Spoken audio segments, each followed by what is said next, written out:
ایک سوال ہے اور سوال بہت ضروری ہے۔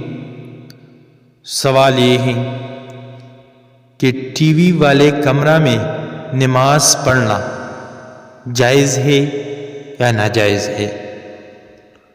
تو جواب غور سے سنیں، بہت ضروری سوال ہے۔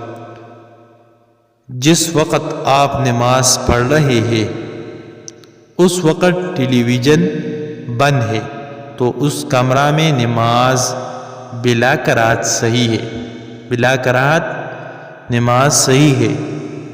اور اگر ٹیلی ویژن چل رہا ہے، اس کمرے میں ٹیلی ویژن چل رہا ہے تو ایسی جگہ پر نماز پڑھنا مکروہ ہے، مکروہ ہے۔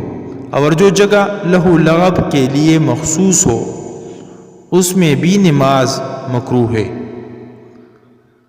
حضرات، اگر آپ نے ہمارے چینل کو سبسکرائب نہیں کیا تو ہمارے چینل کو سبسکرائب کریں اور ساتھ میں گھنٹی کا بٹن بھی دبائیے تاکہ ہمارے نئے ویڈیو آپ لوگوں کو بر وقت پہنچے۔